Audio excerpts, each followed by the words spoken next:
Good afternoon. The Secretary-General will brief you on the extraordinary meeting of the NATO-Ukraine Commission, and then we'll take a couple of questions here in the room and online. Secretary-General. Good afternoon. We have just finished an extraordinary meeting of the NATO-Ukraine Commission. We condemn Moscow's decision to recognize the self-proclaimed Donetsk People's Republic and Luhansk People's Republic. We also condemn the further Russian incursion into Ukraine. Moscow has now moved from covert attempts to destabilize Ukraine to overt military action. This is a serious escalation by Russia and a flagrant violation of international law. It further undermines Ukraine's sovereignty and territorial integrity. It damages efforts to find a peaceful resolution to the conflict, and it has grave consequences for European security. This is a crisis created by Russia alone. We commend Ukraine for its restraint in not responding to Russia's repeated provocations. We stand in solidarity with the Ukrainian people and its government. Allies are united in their full support for Ukraine's sovereignty and territorial integrity within its internationally recognized borders. We will continue to provide Ukraine with strong political support, and allies are providing equipment to help Ukraine defend itself, as well as sustained financial support. For months, Russia has been building up a massive military force in and around Ukraine, including in Belarus, with well over 150,000 troops and fighter jets and attack helicopters. Many units are now forward deployed in combat formations. They are out of their camps in the field and ready to strike. NATO is resolute and united in its determination to protect and defend all allies. In the last weeks, allies have deployed thousands of more troops to the eastern part of the alliance and placed more on standby. We have over 100 jets at high alert, and there are more than 120 allied ships at the sea from the high north to the Mediterranean. We will continue to do whatever is necessary to shield the alliance from aggression. NATO allies and the rest of the international community warned there would be a high cost if Russia carried out further aggressive actions against Ukraine. I welcome the economic sanctions announced today by many NATO allies and the decision by the German government that it cannot certify the Nord Stream 2 pipeline. We urge Russia in the strongest possible terms to choose the path of diplomacy. This is the most dangerous moment in European security for a generation. But Europe and North America continue to stand strong together in NATO, united and committed to defend and protect each other. And with that, I'm ready to take your questions. Okay, we'll go to Ukraine form here. Dmitry Shkurko, National News Agency of Ukraine. As NATO has quite transparent policy in the situational assessment, could you please share the vision? Have you discussed with Ukrainian side the possibility that Russian troops will not stop on the contact line and will be moving deeper, at least to the administrative borders of the Lugansk and Donetsk areas? And what will be the reaction of NATO in that regard? And the follow-up question, if I may, what is your assessment? How high is still a risk of a false flag operation from Russian side? Thank you. Every indication is that Russia continues to plan for a full-scale attack on Ukraine. We see the ongoing military build-up. They promised to step back, but they had continued to step up. we see that more and more of the forces are moving out of the camps and are in combat formations and ready to strike. And we see the ongoing provocations in Donbass and the different false flag operations where they try to create a pretext for an attack. And then, of course, we saw last night that further Russian troops moved into Donbass, into parts of Donetsk and Luhansk.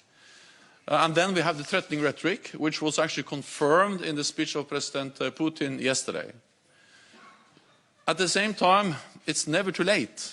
It's never too late to not attack.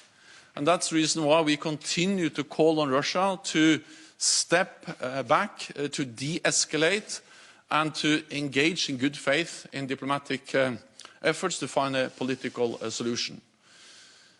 If Russia decides once again to use force against Ukraine, there will be even stronger sanctions, even a higher price to pay. Allies continue to provide support to Ukraine, and in the meeting with Ukraine today, many allies pledged continued support, financial support, military support, and also NATO provides critical support to help Ukraine strengthen its cyber defenses. And of course, NATO's main responsibility is to make sure that there is no aggression against any NATO allied countries. So we have already increased our presence in the eastern part of the alliance, and we're ready to further increase our presence in the eastern part of the alliance if necessary. Associated Press.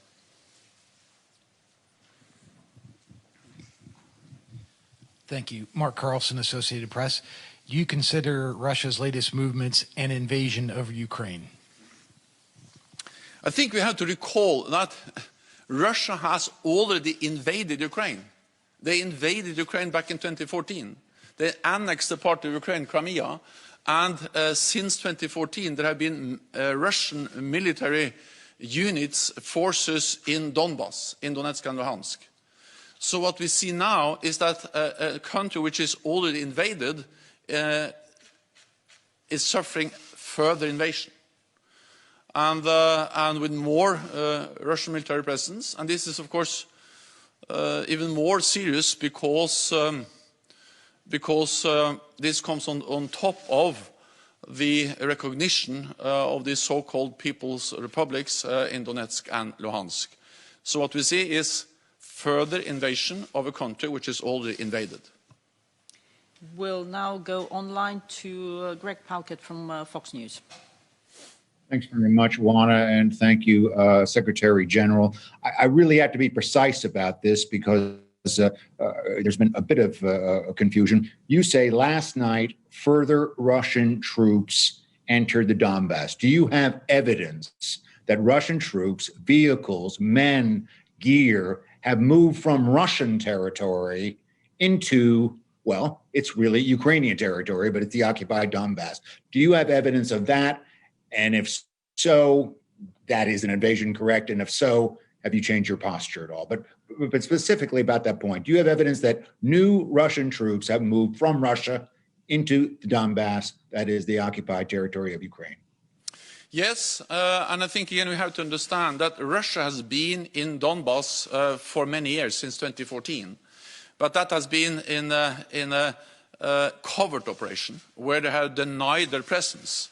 But the so-called separatist has been controlled by and supported by Russian troops, Russian special operation personnel for many, many years. So Russia has been present in different covert operations in Donetsk and Luhansk for many, many years. What we see now is additional Russian forces and troops moving in. This makes the whole situation even more serious. This is a step change.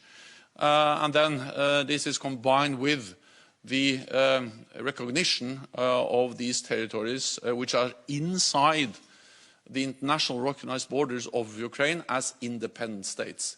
So this is adding fuel. This is making it more dangerous and more serious. And then on top of that, we also see the continued Russian military build-up and preparation for a larger scale attack on Ukraine. Okay, we'll go to Nicolas Barotte from Le Figaro.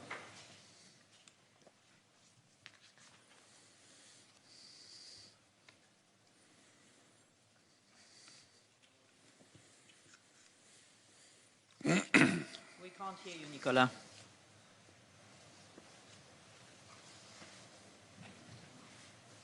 You'll need to unmute yourself. Do you hear me? Can you give us a precise view on the military forces and assets that are deployed by Russia near the border and in Donbass and the forces from the separatists? You talked about 150,000 troops, but could be more precise. Thanks.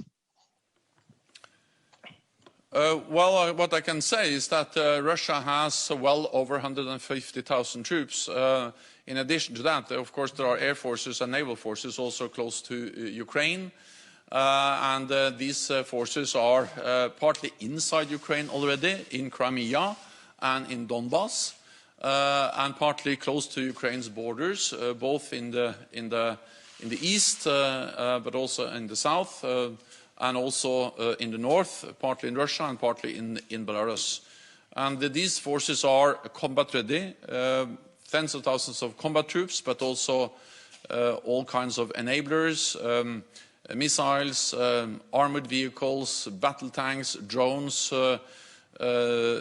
systems for electronic warfare, air defense, Iskander missiles, which are actually dual-capable missiles, and a wide range of different military capabilities. So this is a force which is not only strong and well-equipped and have a lot of high-end capabilities, but is also a force which is now fully resourced with ammunition and fuel, and then more and more of the troops have moved out of their camps and now are now in a position where they can attack without any warning time. So of course this makes the whole situation very dangerous, but as we have stated again and again, Russia still has a choice to choose diplomacy, to step back and to engage in a political dialogue with NATO allies, and we have demonstrated over a long period of time that we are ready to sit down to talk to Russia in good faith on issues which also matters for their security, arms control, transparency and many other issues. We'll go to Terry Schultz from National Public Radio. Hi, thank you very much for taking our remote questions. Mr. Secretary General, do you worry that that Russia is declaring that it will also recognize this sovereignty, you can't see my fingers, over parts of Ukraine that are currently controlled by Ukrainian forces? That seems that it would make the probability of conflict a lot higher. And with the Baltic states and other neighboring allies calling for yet more support, even more than NATO has done so far, what more can you do right now practically? Not what you've done so far, but what more can you do in the very near future, in the next days, to reassure those nervous allies? What you have seen is a bit mixed signals from Moscow on whether they have recognized the territory between the Russian border and the contact line, or recognized as Donetsk and Luhansk People's Republics the whole territory of the two oblasts. But anyway, this is a step change. This is further increasing the threats and the violation of Ukraine's territorial integrity and sovereignty, just the fact that they have recognized these entities as independent states. And that's the reason why we condemn it so clearly, and also the reason why we welcome the sanctions that NATO allies today in different formats have decided to impose, and also why I welcome the decision by Germany to stop the approval of the Nord Stream 2 project. We have already increased our presence in the Baltic states. We did so after illegal annexation of Crimea in 2014, and we have also done it over the last weeks and months. Then we have plans in place. We have forces available to reinforce further if needed. We will do that in a defensive way. Our purpose is to prevent the conflict, is to reassure allies, and of course NATO's core responsibility is to make sure that there is no room for any miscalculation about our commitment to protect and defend allies, and by that also prevent any attack on any allied country. For the next question, we'll go to Jeff Shogel from Task and Purpose. Thank you. Mr. Secretary General, has the NATO response force been activated? If so, how many troops are deploying to Europe? Thank you. The NATO response force has been put on higher readiness. We did that several weeks ago, but it has not been deployed. What we have deployed are other units from NATO allied countries. The United States has deployed troops and forces in Europe. I met some of them in Romania a few days ago. Germany has deployed more troops to Lithuania. The United Kingdom has doubled its presence in Estonia with a battle group there, and other allies, including Spain, the Netherlands, Denmark, and many others, have decided to send in troops, ships and planes to reinforce our presence. And France has also made it clear that they are ready to lead a battle group in Romania. So far we have increased the readiness of the NATO response force, but we have not deployed the NATO response force. Thank you. For the next question, we'll go to Ketevan Kardava from Imedi TV.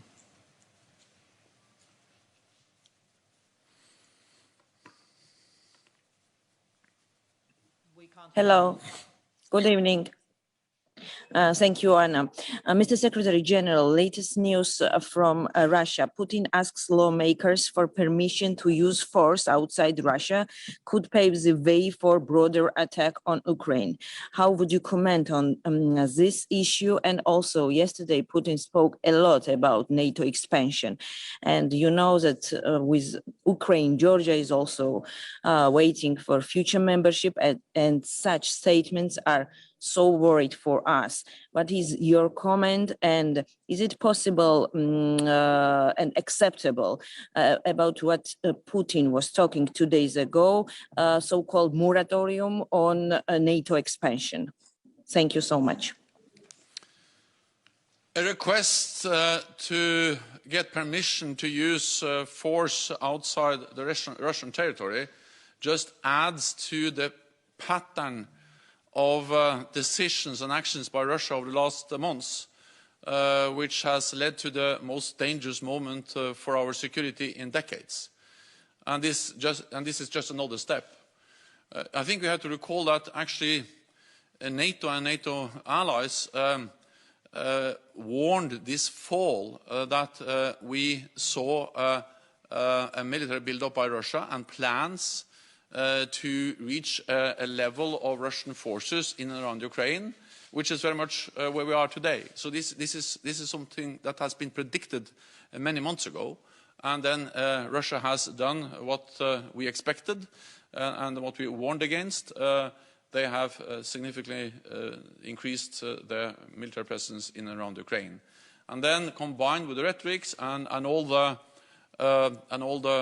false flag operations, the attempts to create a pretext, and now yesterday the recognition of the People's Republics of Donetsk and Luhansk, all of that adds into this pattern of threatening and aggressive behavior, and any permission to use force outside the Russian territory just adds to that pattern. Fundamentally, it doesn't change our message, and that is that we continue to call on Russia to step back, not to continue to step up, as we've seen over the last weeks, but also that they engage in real diplomatic efforts. NATO has made it clear that we are ready to talk, and we have listed in letters, or in a letter we have sent to Russia, but also the United States has conveyed a document to Russia in parallel with NATO, where we list many areas where we're ready to sit down, discuss, and try to find a political path forward. But in that document, we also made it clear that we will not compromise on core values. And one of them is, of course, the right for every nation to choose its own path. NATO enlargement has been extremely important for Europe over many decades. It helps to spread democracy, freedom across Europe for decades after the end of the Cold War. And we will neither compromise on our right to protect and defend all allies. When Russia is demanding that we should sign a legally binding agreement to remove all NATO infrastructure and all NATO forces from the territories of those allies that joined the alliance after 1997, we cannot accept that, because that will be the same as to say that we will introduce some kind of first and second class NATO membership where we don't have the same right to protect those allies that joined after 1997. So we will not compromise on those principles, but we are ready to engage in political dialogue on many important issues, which are also important for the security of Russia. For the last question, we'll go to Dagbladet and Brage Ligjor. Hi. People around the world, and especially in Europe, are now afraid of a full-on war. What do you think of that fear, and how far away are we? Well, there is a real risk, and that's exactly why we have been warning against this for months. And regrettably, what we have seen over the last months is that exactly what we predicted has happened. But it's still possible for Russia to change course and to not continue the military build-up and not invade further Ukraine. I think also that we need to realize that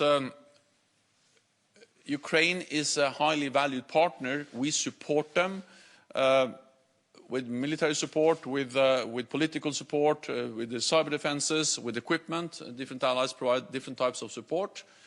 But when it comes to NATO allies, we provide absolute security guarantees, meaning that we make it absolutely clear that an attack on one ally will trigger a response from the whole alliance, one for all for one. And that's also the reason why NATO has increased its presence in the eastern part of the alliance in a defensive manner, to make sure that there is no room for miscalculation about our ability to defend all allies. And as long as we do that, we will prevent an attack on NATO allied countries. Thank you very much. This concludes this press conference. Thank you. Thank you.